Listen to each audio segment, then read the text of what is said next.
Hi friends, फिर एक बार नई वीडियो में आपका स्वागत है। दोस्तों, आज हम एक नया इंडिकेटर सीखने वाले हैं। उसका नाम है एडीएक्स, एवरेज डायरेक्शनल इंडेक्स। दोस्तों, ये एक ऐसा इंडिकेटर है जो हमें मार्केट का ट्रेंड बताता है। जैसे कि समझो, कौन सा भी शेयर रहेगा या कौन सा भी हम चार्ट लेने वाले निफ्टी, बैंक निफ्टी, तो उसमें एक वन साइड मूवमेंट आएगा या नहीं आएगा, मतलब वो मूवमेंट एक ट्रेंडिंग रहेगा या नहीं रहेगा, इसका सिग्नल हमें एडीएक्स देता है। जैसे कि समझो, अगर कौन सा भी एक शेयर प्राइस है वो साइडवेज रहने वाला है या एक ट्रेंडिंग में जाने वाला है, वो हम इसके हेल्प से पता कर सकते हैं। अभी हम देखेंगे एडीएक्स का सिग्नल हम कैसे आइडेंटिफाई कर सकते हैं, कैसे एडीएक्स का यूज हम कर सकते हैं। अभी यहाँ पे देखो, अगर एडीएक्स का लाइन बिलो 20 रहेगा तो उसमें हम समझेंगे कि कोई भी ट्रेंड नहीं है। ओके, तो मार्केट साइडवेज रह सकता है, प्राइस साइडवेज रह सकता है।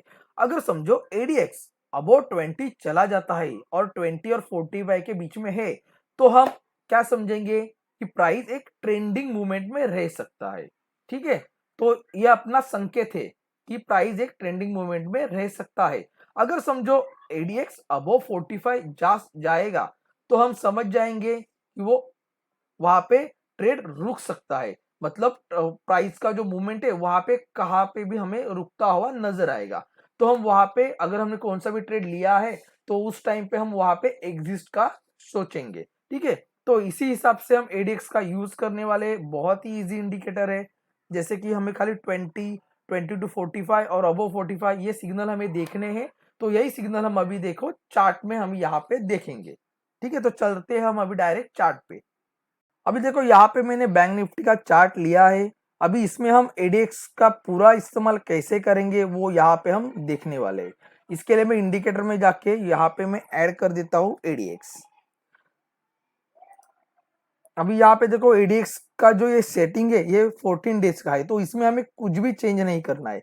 अभी मैं जाऊंगा स्टाइल में। स्टाइल में जाने के बाद ये जो एडीएक्स का लाइन मैंने उसको डार्क कर दिया, रेड, वही जो कलर है वैसा का वैसे ही मैंने रहने दिया। और मैं अभी इसको ओके कर देता हूँ। और सबसे इंपॉर्टेंट सेटिंग है वो है अपना 20 का लाइन। तो इसमें देखो, एक लाइन में मार देता हूँ जो 20 का लाइन रह सकता है। तो उसके ऊपर अगर ट्रेंड रहेगा तो वो ट्रेंड अपने लिए स्ट्रॉन्ग हम उसमें एज्यूम करेंगे। अब यहाँ पे देखो, 20 का लाइन्स मैंने यहाँ पे मार दिया है और उसको मैंने डार्क कर दिया है। अभी हम क्या यहाँ पे देखने वाले हैं कि समझो, मैंने पहले भी आपको बोला कि एडीएक्स हमें खाली क्या बताने वाला है कि मार्केट में ट्रेंड है या नहीं, और वो ट्रेंड स्ट्रांग है या नहीं। मैंने अभी क्या बोला था आपको कि अगर समझो एडीएक्स अबो 20 है, तो हम उसमें क्या समझ जाएंगे कि वहां पे एक ट्रेंडिंग मूवमेंट आ सकता है।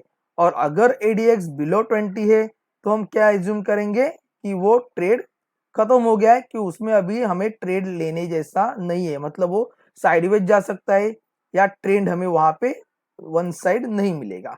ठीक है, तो ये हमें खाली सपोर्टिव इंडिकेटर जैसा यूज होने वाला है। जैसे कि इसको हम निफ्टी, बैंक निफ्टी और अलग अलग टाइम फ्रेम पे भी यूज कर सकते हैं, और अलग अलग शेयर्स में भी इसको हम यूज कर सकते हैं। जैसे कि आपने समझो कौन से भी शेयर्स में अगर बाइंग लिया है, तो वो बाइंग कहाँ पे स्ट्रॉन्ग बाइंग है या वो एक ट्रेंडिंग बाइंग हो सकता है, तो वो हमें इससे पता चलने वाला है। यहाँ पे देखो, ये जो लाइन है एडीएक्स का, इस जोन में हमें क्या दिखाई दे रहा है कि एडीएक्स, पूरा जो एडीएक्स है वो 20 के ऊपर आ गया है। देखो, इसके लिए इसमें हम क्या देखेंगे कि एक ट्रेंडिंग मूवमेंट आ गया है। देखो, मतलब आप वहां पे अगर बाइंग लेते या सेलिंग भी लेते, तो भी वो ट्रेंडिंग रहने वाला है। मतलब हमें क्या पता चल रहा है कि इस जोन में, इस टाइम फ्रेम पे एक ट्रेंडिंग मूवमेंट आ सकता है। वो बाइंग का भी हो सकता है या सेलिंग का भी हो सकता है। ठीक है, तो वो बाइंग का और सेलिंग का हम कैसे वहां पे देखेंगे, उसके लिए भी मैं दूसरा इंडिकेटर ऐड करने वाला हूं। उसका नाम है डायरेक्शनल मूवमेंट। तो ठीक है, तो यहाँ पे पहले आप एडीएक्स समझ लो। अभी समझो, अभी यहाँ पे भी आप देख सकते हो, यहाँ पे भी एडीएक्स देखो, अब वो 20 है, तो उसमें एक ट्रेंडिंग मूवमेंट आ गया। देखो, वैसे ही देखो वहां पे भी एक मूवमेंट नीचे का भी आया, लेकिन वो भी ट्रेंडिंग मूवमेंट आ गया। इसको हम ट्रेंडिंग मूवमेंट बोलेंगे। जैसे कि वन साइड ऊपर जा सकता है, वन साइड नीचे आ सकता है, लेकिन साइडवेज जोन में नहीं रहेगा। साइडवेज जोन कब रह सकता है कि जब एडीएक्स 20 के नीचे रहेगा तब। तो आप अभी एडीएक्स समझ गए। अभी एडीएक्स के ऊपर से हम ट्रेड कैसे ले सकते हैं वो भी हम यहाँ पे देखेंगे, मतलब बाइंग का और सेलिंग का ट्रेड।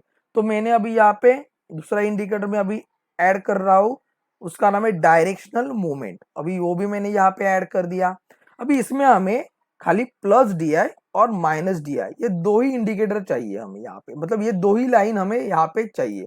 तो उस लाइन को मैं यहाँ पे डार्क कर लेता हूँ, और ये रेड वाला लाइन है इसको भी मैं यहाँ पे डार्क कर लेता हूँ।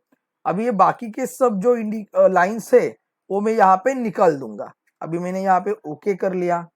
अभी देखो आप ट्रेड कैसे ले सकते हो मैं आपको यहाँ पे बताता हूँ। इसमें क्या होता है, अगर समझो ये ब्लू लाइन है, ये DI प्लस लाइन है, मतलब इसको हम प्लस DI लाइन बोलेंगे, और जो रेड लाइन है वो माइनस DI का लाइन है। अगर अगर समझो प्लस DI जो लाइन है उसने अगर नीचे से ऊपर क्रॉसओवर कर दिया रेड लाइन को, तो वो हम समझेंगे बाइंग का सिग्नल, ठीक है। लेकिन उस टाइम पे एक बात याद रखो, उस टाइम पे हमारा जो एडीएक्स है वो अबोव 20 रहना जरूरी है। जब तक अबोव 20 नहीं है तब तक हम उसको क्या बोलेंगे, ट्रेंडिंग मूवमेंट नहीं है। तो यहाँ पे हमने देखा था कि क्रॉसओवर तो हो गया है, प्लस डीआई और माइनस डीआई का क्रॉसओवर यहाँ पे हो गया है, मतलब प्लस डीआई ने माइनस डीआई को क्रॉसओवर कर दिया। लेकिन यहाँ पे देखो 20 के नीचे एडीएक्स था, तो हम यहाँ पे बाइंग के लिए डायरेक्ट नहीं जाएंगे। लेकिन जिस टाइम पे अगर समझो एडीएक्स जो है वो अबाउट 20 आ जाता है, तो उस टाइम पे हम यहाँ पे बाइंग का सोच सकते हैं, और उस टाइम पे हमें यहाँ पे एक ट्रेड मिल सकता है। और उसके लिए आप टेक्निकल एनालिसिस का भी यूज कर सकते हैं, जैसे कि प्राइस एक्शन है उसका भी यूज कर सकते हैं, और तीनों का एक साथ अगर आप यूज करेंगे तो आप प्रॉफिटेबल ट्रेडर बन सकते हो। अगर हमें सेल का अगर सिग्नल लेना है तो कैसे लेंगे, सेल का सिग्नल हमें अगर लेना है तो प्लस डीआई माइनस डीआई को क्रॉस डाउन करना जरूरी है। अब यहाँ पे देखो प्लस डीआई ने माइनस डीआई को क्रॉस डाउन ऊपर से नीचे कर लिया, लेकिन हम यहाँ पे ट्रेड नहीं लेंगे, क्योंकि यहाँ पे देखो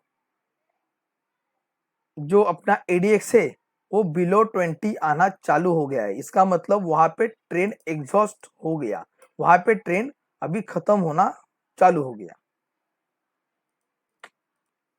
अभी यहाँ पे देखो, यहाँ पे ऑलरेडी अपना एडीएक्स अबाउट 20 है, इसका मतलब मार्केट ट्रेंडिंग रह सकता है, ये हमें पहले पता चल गया। अभी अगर समझो प्लस डीआई लाइन ने माइनस डीआई लाइन को नीचे से ऊपर क्रॉसओवर कर दिया, तो वो अपने लिए बाइंग का सिग्नल हो जाता है, मतलब हम वहां पे बाइंग के लिए जाएंगे। लेकिन उसी टाइम पे हमने देखा कि एडीएक्स से अबाउट 20 है, इसका मतलब एक ट्रेंडिंग मूवमेंट आ सकता है, तो यहाँ पे हम बाइंग का सोच सकते हैं। इसके लिए आगे जाने के बाद एक ट्रेंडिंग मूवमेंट आ गया और मार्केट ऊपर चला गया। वैसे ही हम अगर सेलिंग का ट्रेड लेने वाले तो हमें वहां पे एक cross down plus DI minus DI को देखना जरूरी है। मतलब अगर हमें सेलिंग का ट्रेड लेना है तो उसी टाइम पे हमें प्लस डीआई का क्रॉस डाउन होना यहाँ पे जरूरी है। अभी यहाँ पे आप देख सकते हो, देखो यहाँ पे देखो प्लस डीआई ने माइनस डीआई को ऊपर से नीचे क्रॉस डाउन कर लिया, तो यहाँ पे क्या हो गया, एक सेलिंग का ट्रेड बन सकता है। लेकिन उसी टाइम पे यहाँ पे भी आप देखना पड़ेगा कि एडीएक्स अबाउट 20 है, इसका मतलब एक ट्रेंडिंग मूवमेंट आ सकता है। तो इसके लिए ये जो मूवमेंट आ गया, ये मूवमेंट एक ट्रेंडिंग मूवमेंट हमें मिल गया। तो दोस्तों यहाँ पे हमें खाली एडीएक्स क्या संकेत देने वाला है कि वो शेयर्स का जो मूवमेंट होने वाला है वो ट्रेंडिंग रहेगा या नहीं रहेगा। तो इसके हिसाब से हम एक ट्रेंडिंग मार्केट हम पकड़ सकते हैं। यहाँ पे भी देखो अपना जो प्लस डीआई है इसने ऊपर से नीचे क्रॉस डाउन कर लिया। उसी टाइम पे क्या हुआ था, जो अपना एडीएक्स था वो 20 के ऊपर है, इसका मतलब ट्रेंडिंग मूवमेंट हो सकता है। और यहाँ पे आप देख सकते हो ट्रेंडिंग मूवमेंट ही ऊपर से नीचे आ गया, देखो मतलब ये संकेत हमें देने वाला कौन है, एडीएक्स। अभी आप यहाँ पे भी देख सकते हो, यहाँ पे देखो एडीएक्स अबाउट 20 है और राइजिंग वेज में है, और यहाँ पे भी आप देख सकते हो प्लस DI ने माइनस DI को ऊपर से नीचे क्रॉसओवर कर दिया, तो ये बाइंग का सिग्नल आ गया। और यहाँ पे देखो प्राइस एक्शन के हिसाब से अगर हम यहाँ पे बाय लेते तो एक ट्रेंडिंग मूवमेंट हमें यहाँ पे मिल सकता था। अभी आप यहाँ पे देख सकते हो, यहाँ पे देखो प्लस DI ने माइनस DI को क्रॉस डाउन कर दिया। इसका मतलब क्या हुआ कि ये हमें सेल का सिग्नल दे रहा है। लेकिन इसी टाइम पे यहाँ पे देखो ADX 20 के नीचे था, इसके लिए हम यहाँ पे डायरेक्ट ट्रेड लेने के लिए नहीं जाएंगे, क्योंकि हमें संकेत क्या दे रहा है कि मार्केट साइडवेज रह सकता है। लेकिन थोड़ा आगे जाने के बाद यहाँ पे देखो ADX अबोव 20 आ गया, इसका मतलब यहाँ पे एक ट्रेंडिंग मूवमेंट आ सकता है। और वो लाइन है यहाँ पे हम देखेंगे तो देखो ये वाला कैंडल, तो इस कैंडल पे अगर हम प्राइस एक्शन के हिसाब से अगर वहां पे सेल लेते थे तो हमें ADX क्या बता रहा है यहाँ पे कि ट्रेंडिंग मूवमेंट आने वाला है। और यहाँ पे क्रॉस डाउन ऑलरेडी हो चुका है, तो यहाँ पे सिग्नल क्या है, सेल का सिग्नल है। और यहाँ पे हो गया ऑलरेडी ADX अबो 20 आ गया है, तो ये ट्रेंडिंग मूवमेंट हमें मिल सकता है, ये हमें यहाँ पे पता चला। और यहाँ पे प्राइस एक्शन के हिसाब से अगर हम सेल लेते तो ये ट्रेंडिंग मूवमेंट सेलिंग का हम यहाँ पे पकड़ सकते। तो वैसे ही दोस्तों आप अच्छा खासा यहाँ पे प्रैक्टिस करेंगे, और प्रैक्टिस करने के बाद अगर आप इसमें परफेक्ट हो जाएंगे तो आप अच्छा खासा ट्रेड लेके प्रॉफिटेबल ट्रेडर बन सकते हो। तो दोस्तों वीडियो अगर अच्छी लगे तो वीडियो को लाइक करो, चैनल को सब्सक्राइब करो और ज्यादा से ज्यादा आपके दोस्तों में शेयर करो। Thanks for watching video.